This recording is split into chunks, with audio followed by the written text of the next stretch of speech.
What one hell of a show of Dynamite that just happened. We just had an MJF pipe bomb. Many will compare this to the CM Punk pipe bomb that happened in 2011. That was that happened in WWE. I think it was 2014, whatever it was now. Right? Great promo. And again, like I told y'all in my last video, MJF is working the hell out of the IWC. And in fact, he's working the hell out of the WWE right now. This is starting to compare and look like the Stone Cold Vince McMahon rivalry here that they're starting here. Hell of a show tonight.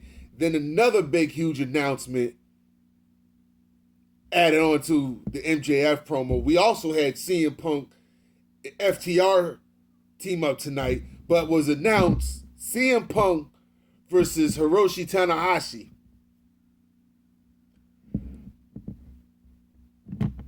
This Forbidden Door shit, Punk and Tanahashi, I don't know what else they're going to add to this card, but this card already is looking like $1 million. CM Punk, Tanahashi, I'm already sold. I'm ready to go. We got, I think it's the 26th. We got 24 days, 25 miles to erase this one now. No, almost done. No, it's the start of a new hour. I mean, the start of a new day. But anyway, let me stay up on here. Hell of a show tonight. And I have to say this. Jade looks like $1 million. Jade, in my opinion, looks like what China should have been. And this is not discrediting China's career. My point is that WWE took up until almost 2000, what was it, 2002, 2, something like that, to give China some sort of spotlight.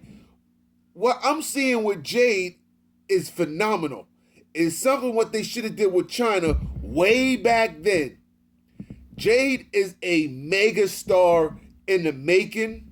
She just has the it factor. She looks like $1 million, and adding the baddies with her, Kiera and Red was perfect.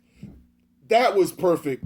Tony's doing a hell of a job with this whole change of AEW. If you haven't paid attention in the last few months, there's been a huge change. I think it has a lot to do with CM Punk, Daniel Bryan's influence, maybe a few other guys. I don't want to give them all the credit. I'm sure there's a bunch of guys that had their voices too.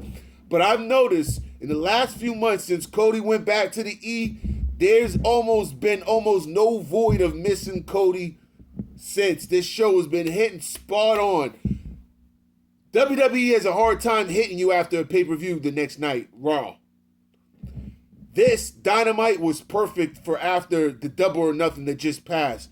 Great show. Not much to complain about, really much at all. I know most people will, but there's so much going on. Miro came back tonight.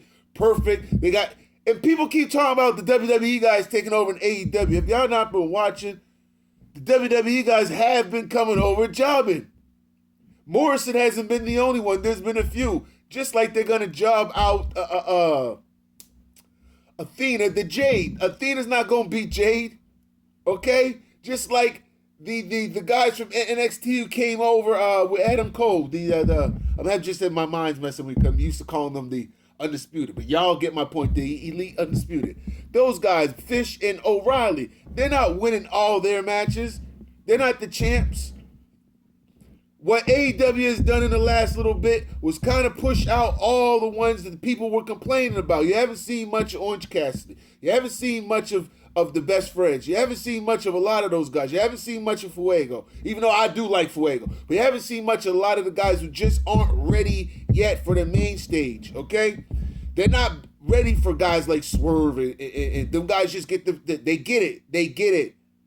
So regardless if they're not WWE guys, let's set this right. Those guys came from Ring of Honor and all them other places before WWE stole them from over there because they were already established. So cut the bullshit, y'all real non-wrestling fans. Y'all do me a favor. Tell me what y'all think about MJF's pipe bomb down below. And if you enjoyed this little rant, y'all make sure y'all smash that subscribe button. I'll catch y'all next time. Peace.